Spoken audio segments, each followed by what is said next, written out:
پھر میں بعد میں بات کرتا ہوں. کیا تو اس نے بینس کی کال ڈسکنیکٹ کی تھی اور پھر فائل کھول کر اسے سمیع اللہ خان صاحب کا نمبر ڈال کیا تھا. سر میں ڈالٹن بات کر رہا ہوں. فون ریسیو ہوتے اس نے سی او کو بتایا تھا. تو سبحان کڈنیپ ہو گیا؟ سی او نے پوچھا تھا. جی وہ کڈنیپ ہو گیا، مگر آپ کو کیسے پتا؟ ڈالٹن نے حیرانگی سے پوچھا تھا. بتایا تھا اس نے مجھے کہ اگر وہ کڈنیپ ہوا تو تم مجھے کال کرو گے اور فائلز بھی سینڈ کرو گے. سی او نے ڈالٹن کو بتایا تھا. اوکے سر، میں آپ کو فائل سینڈ کر رہا ہوں، وہ آپ آن ایئر کر دیں اور مجھے بس اتنا بتا دیں کہ میں کیسے سبحان کو بچا سکتا ہوں. ڈالٹن نے پریشان ہوتے ہوئے پوچھا تھا. ارے یار تم پریشان نہ ہو، وہ شیر ہے ہمارا، بس جیسے جیسے بتا کر گیا ہے نا ویسے ویسے کرتے جاؤ، دیکھنا وہ جنگ ضرور جیتے گا. سی او نے ڈالٹن کو تسلی دیتے ہوئے کال ڈسکنیکٹ کیے تھے. اگلے 5 منٹ کے اندر اندر ڈالٹن نے ساری فائل سی او کو سینڈ کر لی تھی. سی او نے وہ ساری فائل ایک ایک کر کے کھولی تھی، جن میں سے 4 فائل حیات ملک کے جرموں پر منبی تھی، جبکہ ایک فائل میں یاور احمد کے خلاف واضح 4 مرڈر کے ثبوت ہے. سی او نے یاور کے کیس کی فائل سب سے پہلے بریکنگ نیوز میں چلوائے تھے، کیونکہ یہ بھی سبحان کے آرڈرز تھے.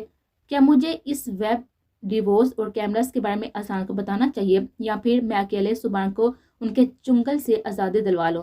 ڈالٹن نے فائل سینڈ کرنے کے بعد سوچا تھا. نہیں، اگر میں آسان کا بتاؤں گا کہ اس کے پاپا ہی یہ سب تو وہ کیسے یقین؟ نہیں. ڈالٹن اپنے بالوں کو دونوں ہاتھوں سے پکڑتے ہوئے کہا تھا. نہیں، مجھے کچھ بھی ان لوگوں سے نہیں چھپانا چاہیے، مجھے سب کچھ واضح آسان کو دکھانا چاہیے. وہ سب کچھ اپنی آنکھوں سے لائیو دیکھے گا تو اسے یقین کرنا ہوگا. دل میں پختہ ارادہ کرتے ہوئے اس نے موبائل پر نمبر ڈال کیا تھا. اذہان کو، ارحان کو اور ماہر کے ساتھ ہی اپنے اپارٹمنٹ آنے کا کہا تھا. سر باہر پولیس آئی ہے، یاور احمد کی سیکرٹری نے اطلاع دی تھی. کیا پولیس؟ یاور احمد نے غصے سے چلاتے ہوئے کہا تھا. جی پولیس. ایس ایچ او نے سامنے آتے ہوئے اور یاور کے سامنے ہتھ کڑی لہراتے ہوئے کہا تھا. کس کی اجازت سے آپ لوگ یہاں پر دندناتے ہوئے اندر آ گئے ہیں؟ یاور احمد کا گھر ہے یہ، پولیس تھانہ نہیں ہے آپ کا. اس گستاخی کی وجہ جان سکتا ہوں میں؟ یاور احمد نے ایس ایچ او کو غصے سے گھراتے ہوئے کہا تھا. ہماری گستاخی کی وجہ تو آج پورے نیوز چینل کی زینت بنی ہوئی ہے. 4 قتل کرنے کے باوجود بھی آپ پوچھ رہے ہیں کہ ہم آپ کے گھر میں یوں دندناتے ہوئے کیوں آئے ہیں؟ تو آپ کی اطلاع کے لیے عرض ہے چودھری یاور احمد صاحب کہ ہمارے پاس آپ کی گرفتاری کا اریسٹ وارنٹ ہے. ایس ایچ او نے اریسٹ وارنٹ یاور احمد کے ہاتھ میں تھماتے ہوئے کہا تھا. اس گستاخی کی سزا بہت مہنگی بھگتو گے تم سب. یاور احمد نے اریسٹ وارنٹ دیکھتے ہی ان کے ٹکڑے کرتے ہوئے زمین پر پھینکتے ہوئے کہا تھا. میری گستاخی کی سزا کو چھوڑے، فی الحال بہت سی سزائیں آپ کی منتظر ہیں، وہ تو دیکھ لیں پہلے. ایس ایچ او نے اپنے حوالداروں کو اشارہ کیا تھا یاور احمد کو ہتھ کڑی پہنانے کا. ایک بار ضمانت ہو جائے پھر میں دیکھ لوں گا ایک ایک کو. وہ ہتھ کڑی سے بندھے ہوئے ہاتھوں کو دیکھتے ہوئے گھرایا تھا. تم وکیل سے بات کرو، مجھے چند سیکنڈ بھی حوالات میں نہیں رہنا. یاور احمد پولیس موبائل میں بیٹھتے ہوئے اپنے سیکرٹری سے بولا تھا اور وہ صبح میں سہلاتا اسے تسلیاں دے رہا تھا. پھر چند سیکنڈز میں پولیس موبائل یاور احمد کو ساتھ لیے نظر سے اوجھل ہوئے تھے.